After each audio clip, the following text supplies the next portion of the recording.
Well, good evening, everyone. Good evening to everyone that's watching online. I hope we have a good group that gathers. Thank you for those of you that are here tonight. It's going to be an adventure this evening, as if it hasn't been already, right? I gave you a little bit of a break last week, but we have a lot of fun tonight as we move on talking about Isaac. But as always, there is the quiz, so let's get right to it. This is why you get here early, so you can cheat.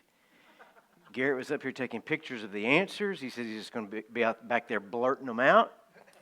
He's a seminary graduate. He should know these answers. I'm going to say that too.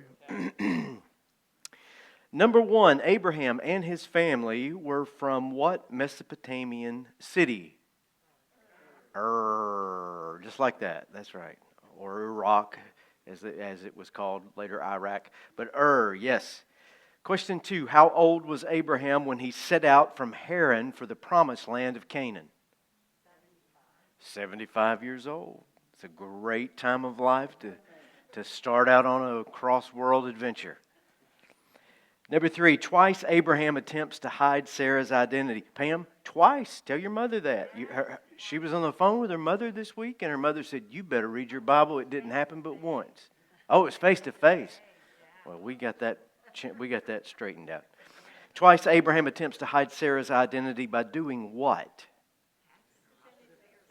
Passing her off as his sister to protect himself, by the way. 4, Melchizedek, a mysterious character from the book of Genesis, who is also referenced in the New Testament, was king of what city? Salem. Would eventually become Jerusalem, but Salem. Number 5, the Apostle Paul uses the faith of Abraham as an example of salvation in Christ, making Christians blank children of Abraham rather than biological children of Abraham. I'll take both adopted and theological. Those are both correct.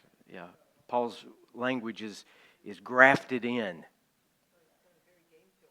Very game showish. Yeah, we need behind door number 1. 6, what was the name of Sarah's Egyptian servant and the mother of Ishmael? Hagar is her name. You're all doing great. I have to say that to my left is very aggressive this evening. To my right is very quiet.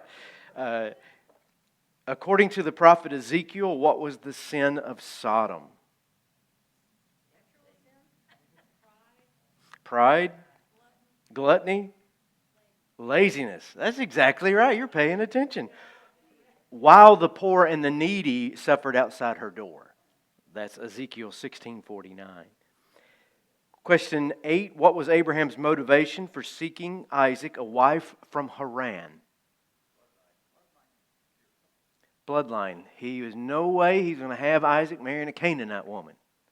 And that is a definite message to the post-exile audience who was listening to that. All right, how old was Abraham when he died? 175. Maybe it's symbolic, maybe it's not, but his story is 100 years long, a full century. And then number 10, the word Hebrew is coined from a Mesopotamian word meaning wanderer or outsider. It's a smart girl from Georgia right here over here that you got, John Siegel. I like that. All right, I had a few follow-up questions if you haven't been with us. These front row folks up here. If you haven't been with us, I'm always take some questions, and then I get questions at the end. Or, after the session ends, I get emails or texts or in-person questions. So I had a few follow-up questions this week, and I actually had fewer this week, which I knew would be the case once we could get loose out of Genesis 1 through 11. Genesis 1 through 11 as primordial Genesis is tough, and it introduces a lot of questions. And I thought I had escaped those questions, but not quite. Our friend Mark has passed on a few questions from a friend of his who has been watching on YouTube, which I really appreciate. And I appreciate his questions because they're so good. His name is from St. Louis. Okay, his name is Gary. And so I'm going to have to go back into primordial Genesis for these, but then tie them in with a question I also got right after our session last week. So question 1, you place yourself in the allegorical camp, which means you don't take Adam and Eve as literal. How do you personally reconcile what is allegorical and what is not? Very good question. Genesis 1 through 11 is a world unto itself. Once you leave chapter 11, you have to be a little more discerning. Is this allegorical? Is this rooted in a historical figure? Is there a lesson to be learned? It doesn't mean that all allegory stops. But I take Genesis 1 through 11 with the Mesopotamian nature that it has as primarily allegorical. We would call it maybe a parable, symbolic. And again, once you move to Genesis 12 and beyond, things change. But like no other piece of writing in the entire Old Testament, Genesis 1 through 11 is a world unto itself. I think I said a few weeks ago, it's resistance literature with a Mesopotamian accent. So you have to know some of the background there. And you can read Genesis without that background and still find it very helpful. A child can pick up Genesis and find it helpful. If you're going to launch into some more of the deep waters, you have to be prepared for a little bit of cross-cultural studies and historical studies. And as they say, and I had more than one history professor tell me this, the past is different. They do things different back there. So you have to kind of know what some of those historical roots are. It's a very good question. This question also came from Gary, and it's a humdinger, and I'm going to spend a little time with this one. If you don't believe Adam and Eve was a literal event, when did sin enter into mankind? And then he gives a great reference here. In Romans 5, 12 through 21, Paul clearly states sin entered the world by one man. That man I interpret as Adam. So I'm curious how you handle Adam in these scriptures. Marvelous question. Once you leave primordial Genesis, you only get 3 references to Adam in the entire Old Testament thereafter. And I hate to say that he's not a big deal, but after you leave Genesis 1 through 11, he's not a big deal. And then in the New Testament, the references are fairly inconsequential, except for Romans 5 and 1 Corinthians 15, where Paul uses Adam in both of those chapters to contrast with Jesus. Now, the Corinthian passage is much more general. Paul's saying that we all belong to Adam. We're all made of dust, so to dust we will return. But Gary is a good Bible student. Romans 5 is much more complicated. So let's read a few verses here. This is slide 3, Garrett, of Romans 5, 12 through 19. Paul says, and I'm reading from the New Living Translation here. When Adam sinned, sin entered the world. Adam's sin brought death, so death spread to everyone, for everyone sinned. Yes, people sinned even before the law was given, but it was not counted as sin because there was not any law to break. Did you catch that? Paul is saying, yeah, people did wrong, but you really couldn't keep track of it because there were no rules. Right. I mean, people did bad and you say, oh, he's a bad person, but there wasn't an established law to regulate anything. And then verse 14, still everyone died from the time of Adam to the time of Moses, even those who did not disobey an explicit commandment of God as Adam did. Now, Adam is, interesting word, a symbol, a representation of Christ who was yet to come. But there is a great difference between Adam's sin and God's gracious gift. For the sin of this one man, Adam, brought death to many, but even greater is God's wonderful grace and His gift of forgiveness to many through this man, Jesus Christ. And the result of God's gracious gift is very different from the free gift, very different from the result of that one man's sin. For Adam's sin led to condemnation, but God's free gift leads to our being made right with God, even though we are guilty of many sins. For the sin of this one man, Adam, caused death to rule over many. But even greater is God's wonderful grace and His gift of righteousness, for all who receive it will live in triumph over sin and death through this one man, Jesus Christ. Yes, Adam's one sin brings condemnation for everyone, but Christ's one act of righteousness brings a right relationship with God and new life for everyone. Because one person disobeyed God, many became sinners, but because one person obeyed God, many will be made righteous. I'm going to give you the bullet points to this entire 2 paragraphs. Here they are. 1, sin came through Adam. Now that's well established, verses 12, 15, and 19 of the text we just read. 2, sin resulted in death. It's quite obvious. People die, right? Again, verses 12, 15, and 17. And then Paul makes this leap, which is an interesting one. As great as Adam's failure was, Christ's triumph is greater.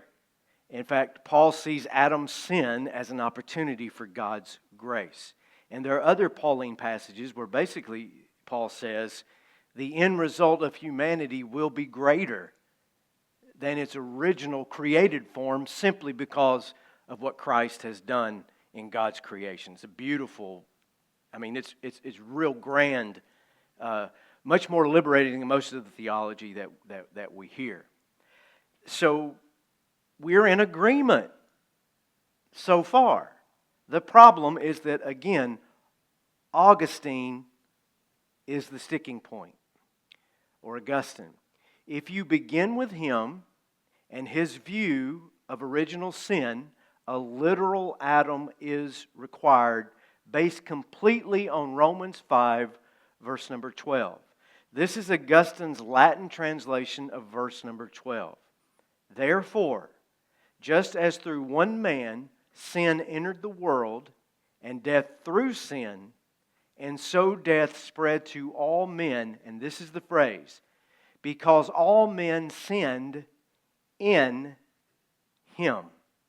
And Augustine says, we are all sinners because Adam sinned.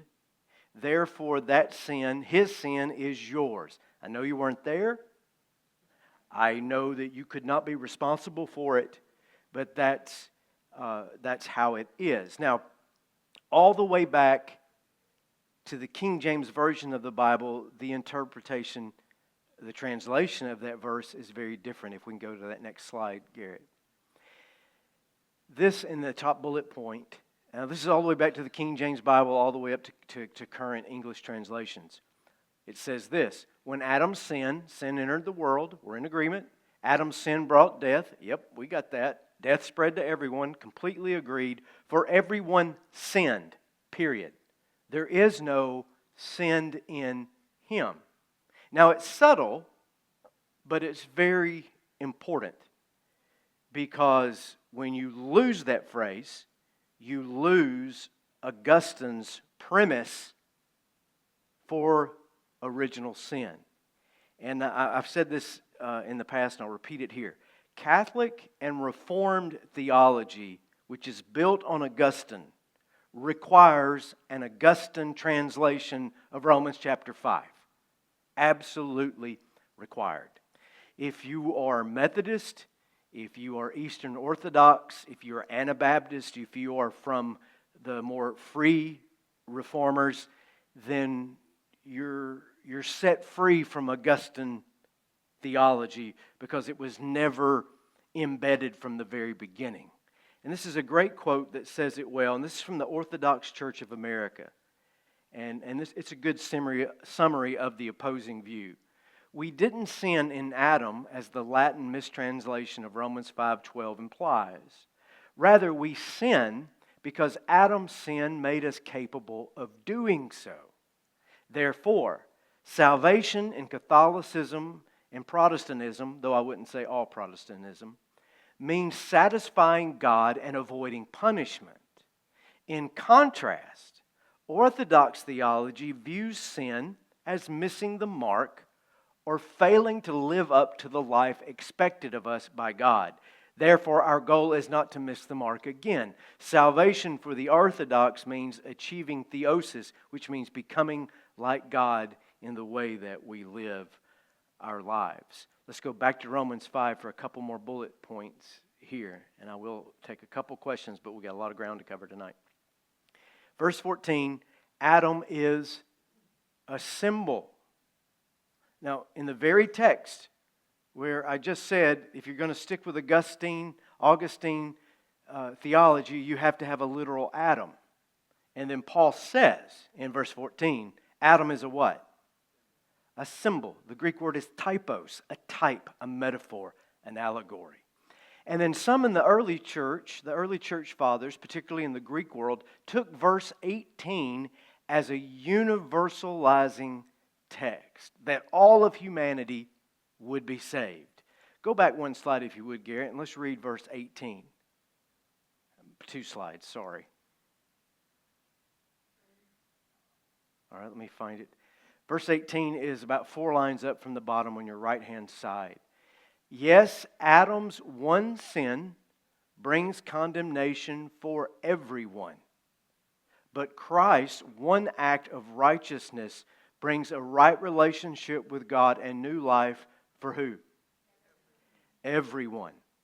And so there is early theology in the church that says, yes, Adam caused everyone to sin, and now Christ will cause everyone to be saved. And it's almost as if Paul in verse 19 says, well, maybe I shouldn't say it like that. Because look, no, stay where you are. Look at verse 19 now. Paul changes his language.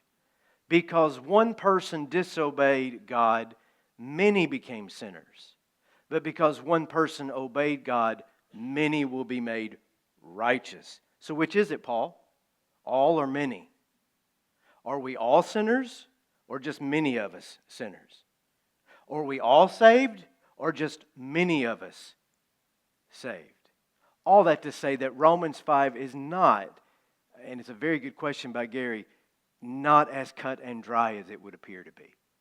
There's a lot going on in this one passage. And let us always be cautious of building a theology on one verse. But did you say all? Mm-hmm. What does that do to choice? Well, the question was, if you say all, what does that do to choice? It's the flip side of the hard Calvinistic position, where Calvin would say no one has any free choice, it's God's choice. To say that all will be saved, on the hard side of that is to say God's going to save everyone and there is no choice. Now there are positions all along the line between there. But it's obviously that Paul he's ecstatic about what he's saying. He as he writes, he is really onto something, that God's grace is so good that it's going to undo the sin of Adam. And as he says that, he starts using all and many. And again, we should be careful not to pick that one verse and say, right there, universal salvation for every... Because Paul is not a universalist. But in that verse, he sounded like one. And then recanted one verse later to adjust that. Yes? A universalist would be someone who would say, every person will be saved in Christ. Every person. All people. From beginning to end. No. All means all. All means all. And I don't have time to get into that tonight. Garrett said, you got to tell people not to ask any questions to the end. You got 18 slides tonight. And I do. And I do. And I would like to pick that back up sometime, because it is a minority report from the church fathers all the way up to today. In some people call it universalism. Some people call it simply the salvation of grace, that all will be saved. It doesn't mean that everybody dies and is saved. It means that God's grace and love ultimately prevails over all evil. And I can't, that would take an hour. Quick question. The one bullet where you said Adam's sin leads to death, does that imply that if The question is, does it imply if Adam had not sinned, everyone would live forever?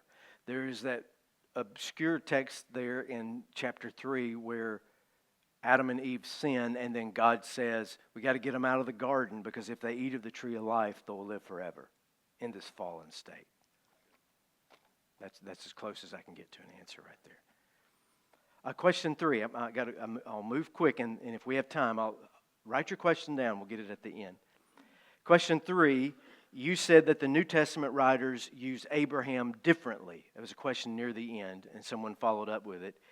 It really comes, how so? How do the different writers use use Abraham differently? It comes down to Paul and James. Those are the two that are at odds. I'm just going to read this and give it some context, and I think it gets a little clearer. This is Paul in Romans 3 and 4. He says, there is only one God, and He makes people right with Himself only by what?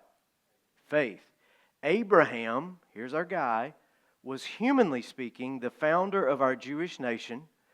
What did he discover about being made right with God? If his good deeds had made him acceptable to God, he would have had something to boast about.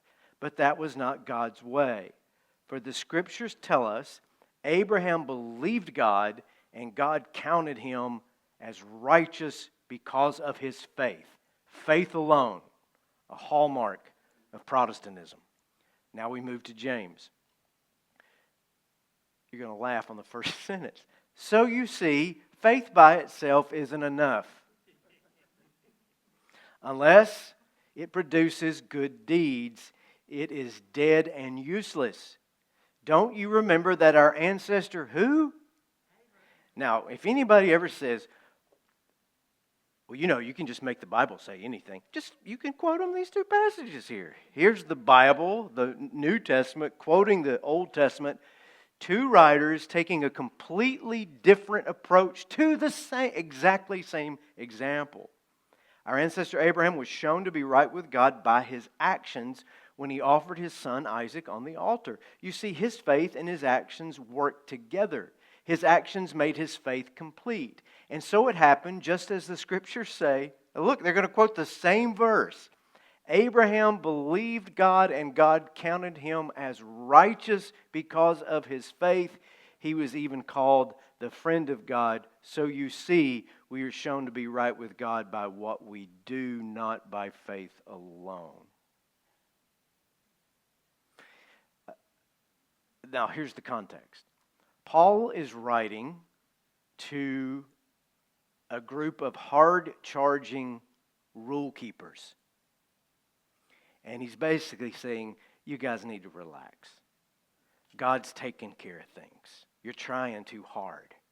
Just rest a little bit in the belief that, in the faith that is yours. James, on the other hand, is writing to a group of people who were coasting. And they would basically say, I don't have to feed the hungry. Why would I ever give any money to the poor? I've got faith. That's enough, isn't it? That's what Paul's saying over there in Jerusalem. And what James is encountering and what Paul is encountering are extreme ends of the spectrum. And so when you understand the context, I think it becomes a little more clear of what they're addressing. Paul would never say it doesn't matter what you do. James would never say it doesn't matter what you just believe.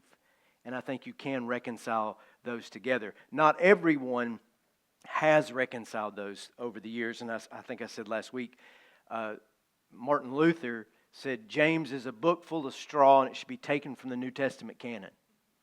Because his belief, he was so Augustinian and so Pauline that when he read James, he just could not fit those together. So he would never even preach from the book or use the book as Scripture. And so you have that element. Well, since the Apostle James has brought up Isaac, let's hurry and get right to him. 3 questions tonight about our friend Isaac. Who is he?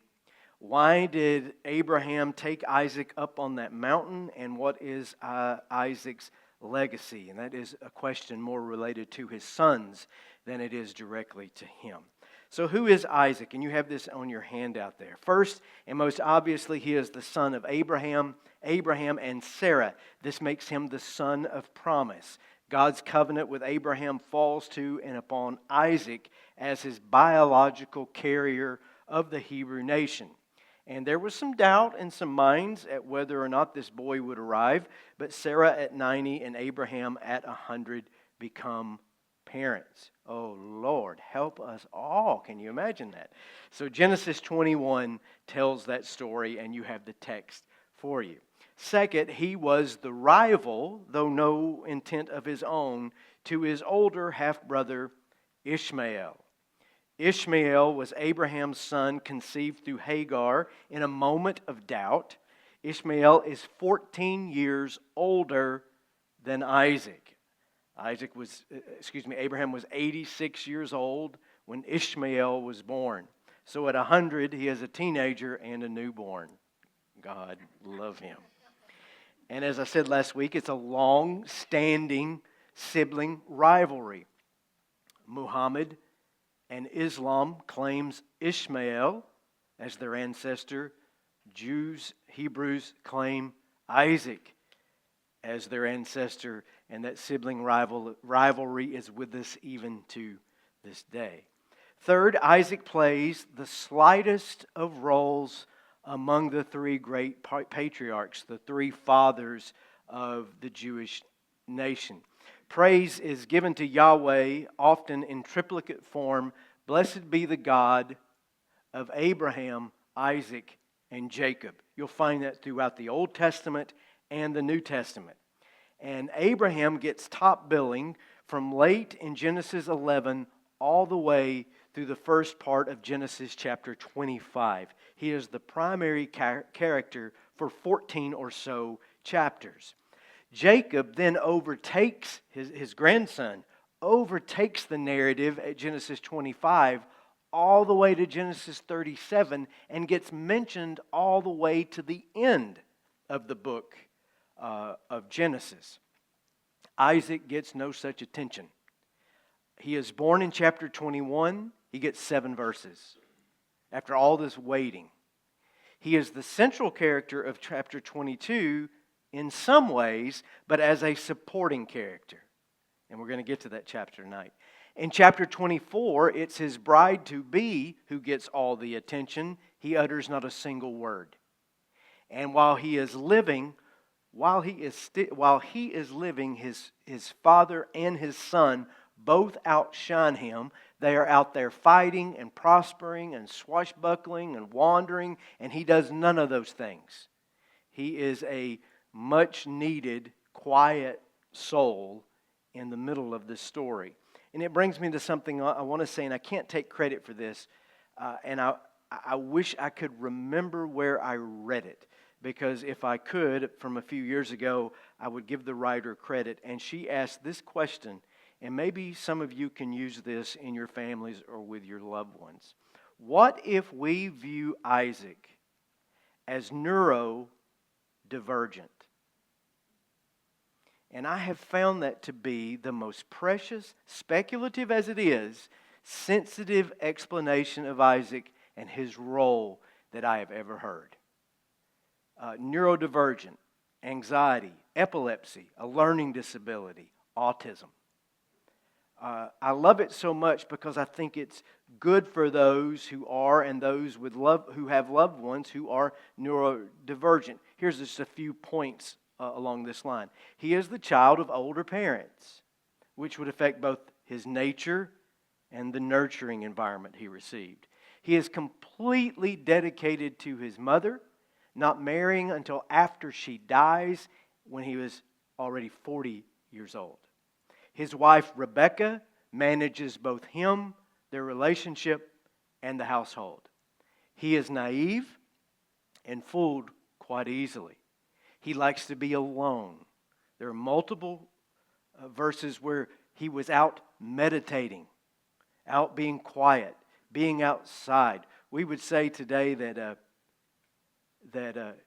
he just couldn't deal with too much stimulus. So he liked quiet time away. And when you read it very closely, there is this genuine childlike quality about Isaac that is not present in his father or his son. And there have been all kinds of theories about why is Isaac so quiet in the book of Genesis. And I came across this years ago, and I made a note of it. I just wish I could tell you who I heard say it. So don't give me credit. Well, you could, but don't. It's not original with me. And I just found it. I just found it great. I just thought that is just precious to think that God is using what we would view as a limited person right here in the heart of that great explanation, the God of Abraham, Isaac, and Jacob. He's not just like the lost middle child. I mean, he had his own abilities, special abilities. They may not have been as grand as his father and his sons, but I love that, so I just had to share it tonight with you. He was traumatized as a child. We're going to talk about that tonight for sure.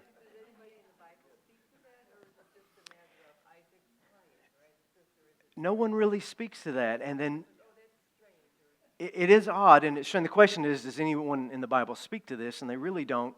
In the New Testament, he gets a handful of mentions, Isaac does, and it's usually in the context of Abraham, Isaac, and Jacob. You had those two incidences where he's referenced by Paul and James, but it's actually the faith of Abraham that they're talking about. And we'll get to one passage tonight where the writer of Hebrews gives him some attention, but there's never any attention like to his character, to who he was as a person. And he is far and away, and I'll get to this at the end, he is far and away the most moral of these three. The most settled. He never took on a harem. He never had the family difficulties that both, probably because he saw what happened with his father, and he didn't want any of that. The grandson did not pay attention, and Jacob, if Abraham is a disaster, Jacob is on steroids as a disaster, and we'll get to him in a couple of weeks. But Isaac just didn't play that game. He didn't wander. He didn't go running around the countryside like his grandfather and son. He just settled. It's a precious. He's a surprising individual, and I could take again so many of these rabbit holes. I could take an hour with them alone, but I'm going to move fast. Okay. Let's get right to the second question. Is it really 7:05? Okay. To chapter 22. This will be the text on Sunday morning as well, so you may grow tired of it over the next few days. I hope not. It's an astonishing story, and I'd like to read it as quickly as I can, all verses 1 through 18, answering the question of why Abraham took Isaac up on that mountain. And to Pam's point, the boy is traumatized. And we will talk about that here shortly. Sometime later, God tested Abraham's faith. Abraham called out, "Yes." And he replied, "Here I am. Take your son, your only son, yes, Isaac, whom you love so much, and go to the land of Moriah. Go and sacrifice him as a burnt offering on one of the mountains which I will show you." We're in deep water already, right? The next morning, Abraham got up early. He saddled his donkey, and he took two of his servants with him, along with his son Isaac. Then he chopped wood for the fire for a burnt offering and set out for the place God had told him about. On the third day of their journey, Abraham looked up and saw the place in the distance. "Stay here with the donkey," Abraham told the servants. "The boy and I will travel a little farther. We will worship there, and then we will come right back." So Abraham placed the wood for the burnt offering on Isaac's shoulders, and while he himself carried the fire and the knife. As the two of them walked on together, Isaac turned to Abraham and said, "Father." "Yes, my son." "We have the fire and we have the wood," the boy said. "But where is the sheep for the burnt offering?" "God will provide a sheep for the burnt offering, my son," Abraham answered, and they both walked on together. When they arrived at the place where God had told him to go, Abraham built an altar and arranged the wood on it. And he tied his son Isaac and laid him on the altar on top of the wood. And Abraham picked up the knife to kill his son as a sacrifice. At that moment, the angel of the Lord called to him from heaven, Abraham. And Abraham replied, Here I am. Don't lay a hand on the boy, the angel said. Do not hurt him in any way, for now I know that you truly fear God, and you have not withheld from me even your son, your only son. Then Abraham looked up and saw a ram caught by its horns in a thicket. So he took the ram and sacrificed it as a burnt offering in place of his son. Abraham named the place Yahweh Yair, or it's usually known in English as Jehovah Jireh, which means the Lord will provide. To this day, people still use that name as a proverb. On the mountain of the Lord, it will be provided. And then the angel of the Lord called to Abraham from heaven, and in the last few verses there, he reaffirms the Abrahamic covenant. So a few observations here first. Slide 9, Garrett, if you would. The story is often called the sacrifice of Isaac in Christian circles. That's how I heard it growing up. And that's wrong, because he didn't die, thank God. Close, but he was not sacrificed. In Judaism, this is known as the Akedah, the binding of Isaac. For Abraham certainly did that. He ties the boy and puts him on the altar. The text says the motivation for this action is a test of Abraham's faith by God. Yes, ma'am. I can't get straight in my head. Abraham had from time to time argued with the Lord. Mm-hmm.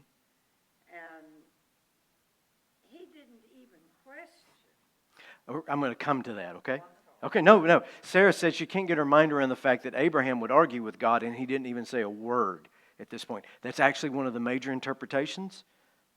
If you keep your wood dry, and I'm coming right back to you. All right. I know it's hard. All right. The text says the motivation for this action is a test of Abraham's faith by God. A fourth point, Abraham was not convinced that Isaac was going to die. Did you see that in the text? There's some mystery there. You stay here, we'll be right back. Now, maybe he's saying that, but there seems to be the awareness that something else will happen. And even his reply to Isaac, a sacrifice will be provided. And then this last point, it is God who puts Abraham to the test, and it's inexplicable as to why, and it is God who intervenes at the last possible moment to save Isaac from God's previous instructions. So it's complicated. I'm going to give you 4 or so of the leading interpretations about what to do with this text, because you need some guardrails with this thing. Interpretation number 1, this is purely a test of Abraham's faith. Occam's razor. The most simple explanation is the correct one. This is just a test of Abraham's faith, cut and dry, case closed. But morally, that is not a simple explanation, because God commands the father of the Jewish nation to commit evil. Now let me put you, before you get bristled, let me put you in a moral quandary. God asked Abraham to murder and offer his son. Knife to the throat on an altar of wood, and his body would be consumed by the flames. Now, at least generally, can we conclude that that is immoral? If you came upon someone in the woods on your walk tomorrow morning, and they have their child on an altar, and they have a knife to that child's throat, you would not say, hey, let's see how this works out. This looks just like that story in the Bible. You would not do that. You would not do that. you would call 911 or Children and Family Protective Services immediately. So and if someone said, if they confided in you, Mario, I've had this vision and God's been talking to me that I need to sacrifice my son. You wouldn't say, well, that's happened before. No, you would attempt to stop that. So it's not a morally simple answer to say it's just a test of faith. Now you move to Hebrews 11 and it really doesn't alleviate your conscience, but the writer of Hebrews says, it was by faith that Abraham offered Isaac as a sacrifice. God was testing him. Even though God had told him, Isaac is the son through whom your descendants will be counted, Abraham reasoned that if Isaac died, God was able to bring him back to life again. And in a sense, God did receive his son back from the dead. This statement can only be made on the Monday side of Resurrection Sunday. Before the resurrection of Jesus, no one would ever say a word like this. So again, it affirms the test of faith, but it doesn't answer the moral question. And then Soren Kierkegaard makes an interesting observation in his book, Fear and Trembling. Fear and Trembling it's a dense little book, and Kierkegaard is a dense little philosopher. But he wrote that book based on Genesis 22, and he said this, there is a faith, quotation, that suspends the ethical. And his point being that faith is not an excuse to do harm to others. Just because you have a profession of faith doesn't mean that it's necessarily moral. And so the first major interpretation of this is a negation. I would say it that way. Is that it's a test of Abraham's faith, but the test itself is not one that's ethical in any way, shape, or form. And if I put you to the test tonight and said, okay, God told you to sacrifice your child, would you do it? Of course not. So let's get on to what other interpretations might say. Slide 11, if you would. Interpretation 2. It is a test of faith, but mainly it is a foreshadowing of the coming of Jesus. I'll be real quick with this one. I heard this sermon a lot growing up. So the analogy is made that both Jesus and Isaac climbed the mountain, both with the wood of sacrifice on their backs. Both are guided by the will of their Father. Both are willing to give their lives to God's will. And if you stopped right there, the analogy holds. But when you keep going, it breaks down. Because Isaac doesn't die, Jesus does. And then at that point, the preachers of my childhood would say, oh, and then they would jump over here and say, well, Jesus is actually that ram caught in the thicket, and we are Isaac. But you told me all along that Jesus was Isaac. And so you can just push this analogy too far. And it doesn't hold up under the stress. Interpretation number 3, this is a test of faith, but it is a test, and I'm coming to you, Sarah, for Abraham to properly hear and discern the voice of God. And this is an interpretation from both Jews and Christians, and it's a good one, and it's one that I've preached about and defended a few times. Where Abraham should have wrestled with God a little bit more than just saying, yep, let's go. This is the man who negotiated with God to attempt to save Sodom and Gomorrah itself. And God said, if there are not 50 righteous people there, I'm going to obliterate the place. And Abraham said, would not the God of heaven do justly? What about 40? Remember this? Okay, 40. Abraham says, what about 30? Okay, Abe, 30. How about 20? He gets God all the way down to 10. if you could find 10 righteous people in that town, I won't destroy it. And so Sarah's point earlier is exactly right. The man who would argue with God seemingly loses the chutzpah to do it here. And Leonard Sweet says something that really got my attention. And he says Abraham's protest could look something like this. And I think you have this printed. Lord, you've got to give me more than this. If I am your friend, then talk to me about what I hear you asking me to do. You're asking me to do something that is inconsistent with the promises you have made me. Why not take my life? If you just need a sacrifice, not my child. Lord, I don't doubt you. You know that. But I doubt what you are saying right now. Show me that it is really you. I'm not going any further until I have some answers. And Leonard Sweet says that kind of protest is an act of faith, not an act of disobedience. Because when you know something about the nature of God and suddenly you hear a voice that is contradictory to that, it impels you to take that voice to task to see if it can hold water. Now, after these events, just a couple quick points. After the events on Mount Moriah, Abraham and Sarah never lived together again. You think? Not even in the same town. Sarah dies shortly thereafter. Likewise, Isaac never lives with Abraham after these events again.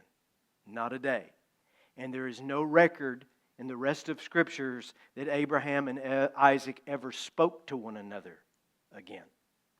Isaac is said to have had a broken heart when his mother died, but when Abraham died, the Bible says that he buried him. That was it. And then the strangest thing of all, go read the text. The man who had talked to God, it seems like on a daily basis, God never speaks to Abraham again after the binding of Isaac, and Abraham never prays to God again after the binding of Isaac.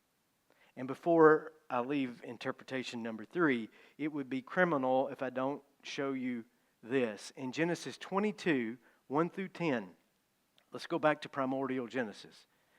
The first 10 verses of chapter 22 is the e-source. What does that mean? Elohim, the general name for God. Now this is great. This is so nerdy and so wonderful. You're going to love it. Genesis 22, 1 through 10, the text is all Elohim, generic God. God said, God called. And that e-source goes all the way to this line. And Abraham picked up the knife to kill his son as a sacrifice. And at verse 11, we move to the J-source, and it's Yahweh who speaks for the first time in this text and says, stop. And it is Yahweh for the rest of the chapter. Isn't that interesting? Just because you hear God speaking, you better test the Spirit and make sure that it is God speaking. Because the worst tragedies in the world have been committed by people who said God was telling them to do it. Right? And here it is. Now, English readers, we won't see that. But you've been coached over the last 5 or 6 weeks to look for that capital L-O-R-D. And when you see that, that is Israel's God speaking specifically and not a generic voice of God. I'd like to stop and take a question or two, but I've got so much further to go. I will take a couple. It varies. Some people say he was as young as 10 or 12. Some say he was as old as 38 or 40. Now, I'm back to neurodivergent Isaac. Would it matter if he has the mind of a child?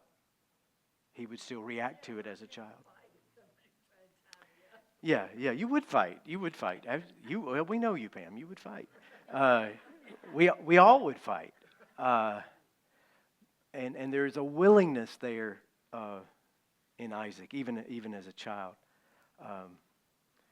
Sunday, we're going to do a song called "The Story of Isaac," and it was written by Leonard Cohen.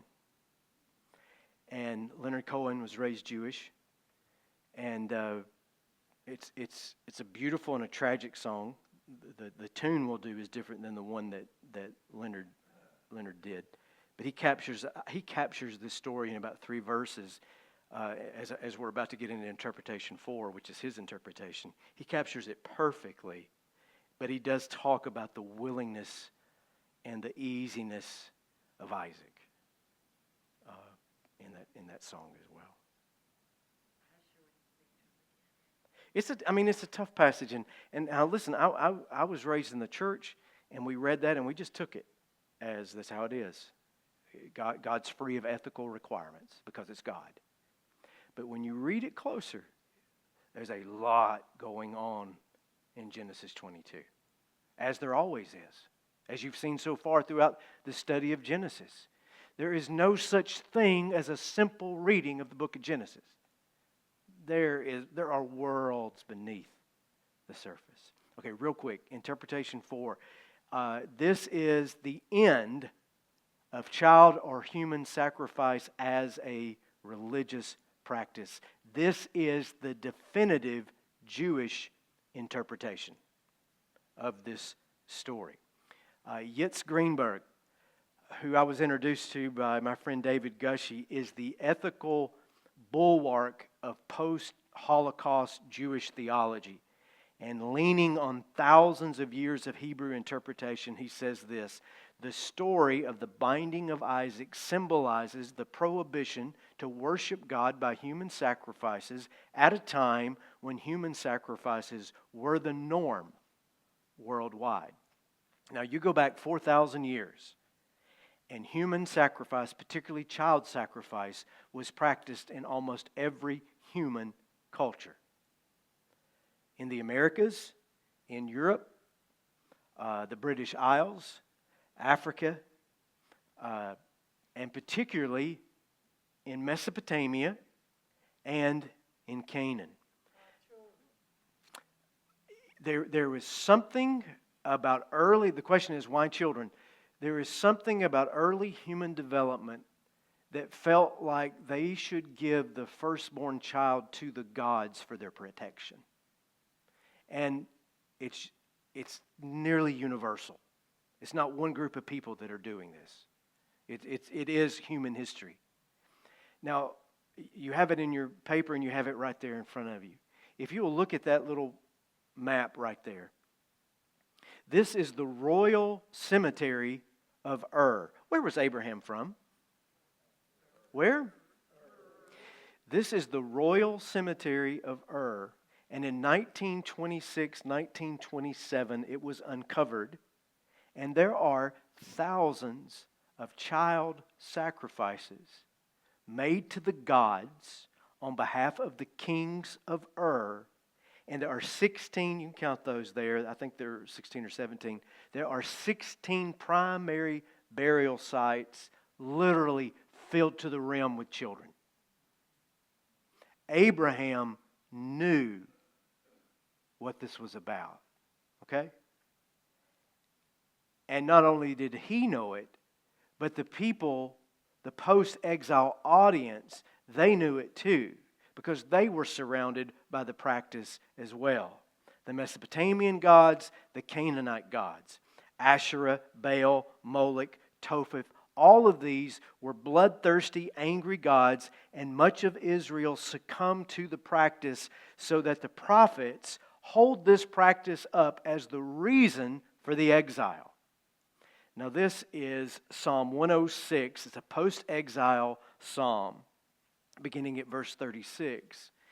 Israel mingled among the pagans and adopted their evil customs. They worshiped their idols, which led to their downfall. They even sacrificed their sons and their daughters to the demons.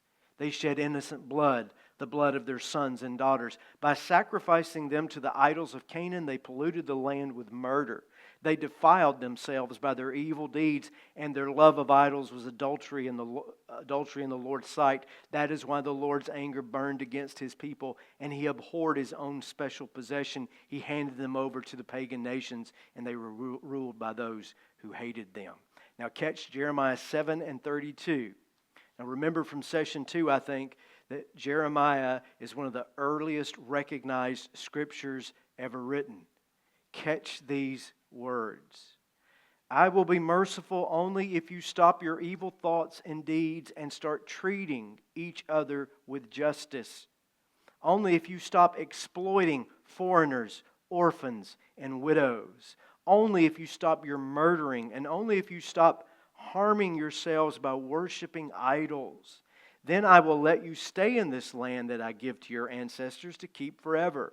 And then at verse 31, they have built pagan shrines at Topheth, the garbage dump in the valley of Ben Hinnom. And there they burned their sons and daughters in the fire. Now listen, what does God say? Make sure you catch this. I have never commanded such a horrible deed. It never even crossed my mind to command such a thing. We read on. So beware, for the time is coming, says the Lord, when that garbage dump will no longer be called Topheth or the valley of Ben Hinnom, but the valley of slaughter. They will bury the bodies in Topheth until there is no room for them. They have built pagan shrines to Baal in the valley of Ben Hinnom, and there they sacrifice their sons and daughters to Moloch. I have never commanded such a horrible deed. It never, he repeats himself, it never crossed my mind to command such a thing. What an incredible evil causing Judah to sin so greatly. Who came up with the idea that I was behind this? Is what God is saying. Now, do we take all of Scripture? Of course we do. Jeremiah is making it very obvious that this practice of human and child sacrifice is not Yahweh's idea in any way, shape, or form. So, good Jewish Hebrew interpretation of their Old Testament reflects that back onto Genesis 22 and says something else is going on here. This is the end, right here. Keith Marika asked me last week, and I put him off. He said, when did animal sacrifice take over? Right here. Bad for the animal, good for the humans. It is one of the singular greatest religious innovations in the history of religion. And the Hebrews do it first upon Yahweh's instructions. We're not killing our own. And then eventually, of course, God says things like, I don't need your sacrifices at all. The prophets get to that point before it's all over. So it's that trajectory that begins. One last note, slide 16 if you would. Where did Abraham take Isaac? What mountain? Mount Moriah. Where is Mount Moriah? I'm going to step off screen for just a second here, Garrett. Mount Moriah in this old map, and I think you have it for yourself here. You are looking at an old map of the city of Jerusalem. In fact, if you were looking at a contemporary map of the city of Jerusalem, it would look very much the same. Mount Moriah is the Temple Mount, where Solomon's temple was built, where Herod's temple was built, and today where the Dome of the Rock sits. It was leveled by Herod and brought way down low so that it's flat on top. But in the time of Abraham and the time of Solomon, it was a high mountain peak. And so if you were able to stand on Mount Moriah, you were able, do you see the green down here? The green is the valley of Ben Hinnom, or what would become in the New Testament, the valley of Gehenna, which is the word used in the New Testament to designate hell. So Abraham, while Isaac is on the altar, can look into the valley and see the practice of child sacrifice going on. It looks like a great distance. I'm telling you, I've stood there. You can almost throw a rock from Mount Moriah and throw it into Gehenna. It's not a far distance. And so you have this incredible contrast of God intervening and saying, we don't do this, even as the smell of the burnt offerings of the children are rising up out of that valley. And so you see by the time you get to the New Testament why Gehenna is referred to as Gehenna, hell, Hades. And right down here, I'll step up here on this time, right down here on the upper city, right about here, because this is the wall of Agrippa. So right about here, there was a gate. You can go to that gate right now. It's called the Dung Gate. It's where all the trash went out. And so this was the sewer and the landfill for Jerusalem because it had been so desecrated for thousands of years, the murder of children. And that's what you see in that green area right there. They'll develop your personality or whatever was conveyed to those people. Was it not their own hearts that were Sure, saying, make these sacrifices? sure. Because Baal wasn't of God. Right. The question is, what I hear you saying is, how did Baal have this kind of compelling power over people? Was this not their own choices? It was their own choices, and at the same time, we have to remember that they lived in the early Iron Age. If there was a flood, God was angry. If there was a drought, God must be angry. If there was disease, God's angry. I mean, and that's been with us all the way to the bubonic plague in Europe. God's upset. We need to make a sacrifice of some kind, and that's consistent across human history, whether it's Aztecs or Mayans, or whether it's Canaanites and Jews. In early religious development, it was a default position to go to human sacrifice. Garrett and I, last year, we were on an extinct volcano in the middle of the island of Ireland. And 15 years ago, they had pulled, he's called the Bog Man, out of a bog at the bottom of that volcano. And he was so well preserved because he'd been at the bottom of the bog that his bones and muscles are still in place. And he still has the jewelry that he was wearing. And he has a sacrificial wound to the throat. He was killed probably because, judging on what was in his grave, that the harvest had failed. The harvest had failed. And so he was the guy in charge, and it wasn't like we're killing you because we're holding you responsible before our gods. Somebody's got to pay. This won't be the movie on Sunday. There will be blood, But that's been the default position for human religion. There will be blood, and you see it here, thankfully, where early on, and I'll get this question: which of these four interpretations do you take? I'll take a little bit of three and a whole lot of four. The Jewish interpretation of this, that this is the beginning of proper law to protect children, to protect human life, and transitioning to animal sacrifice and away from human sacrifice. That's my position on this text, particularly when you read the Psalms and the Jeremiah passages, where Jeremiah says, God quotes God, who came up, where did you get this? I never commanded such a thing. So, real quick, Isaac's legacy, and then I'll grab some questions at the end. And it's really a question related to his son. Isaac gives himself completely to Rebekah when they are married. He never, like I said, he never had the harem. He never wandered. He, in a rarity in the Old Testament, he's a one-woman man.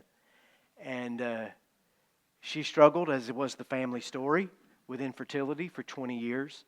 She ultimately gives birth to two boys, twin boys, fraternal twins. They are not identical twins. Genesis 25.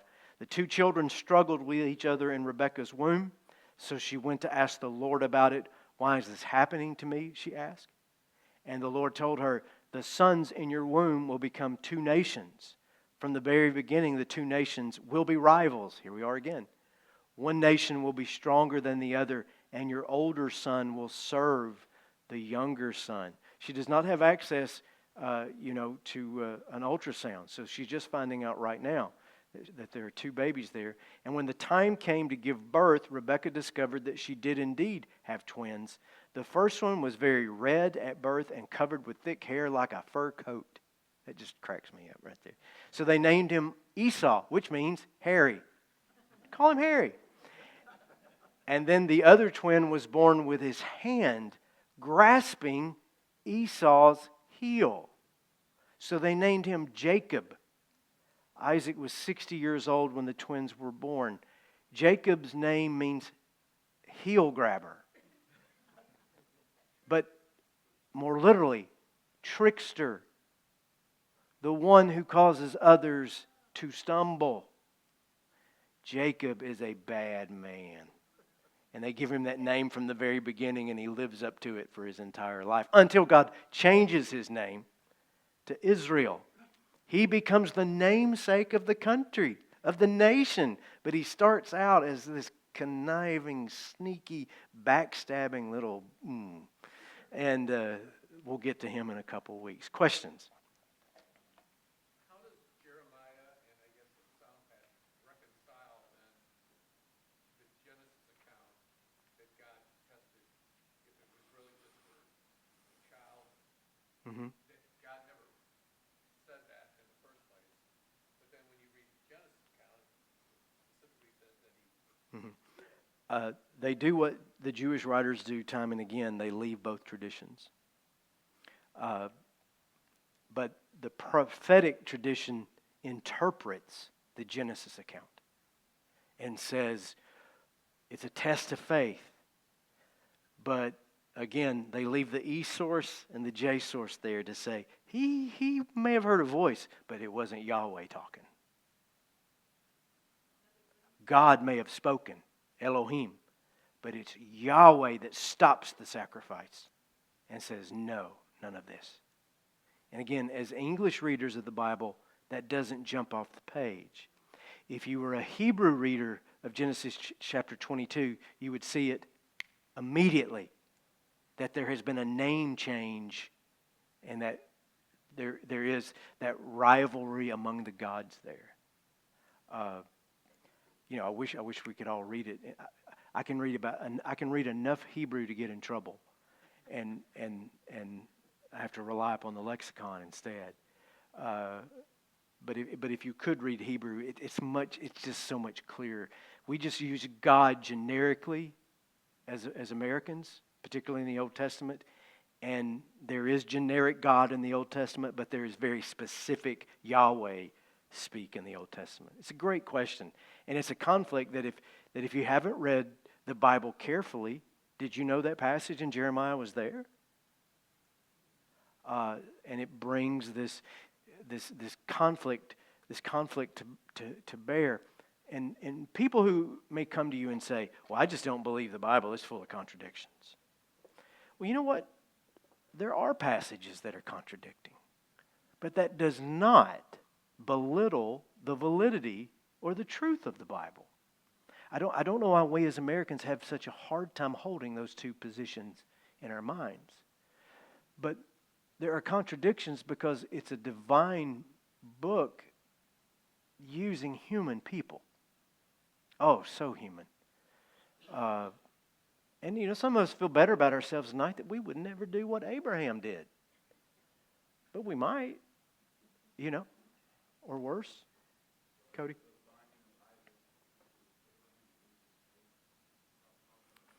I wouldn't say that he lost his faith, but I would say that the writer of Genesis brings his life to that apex.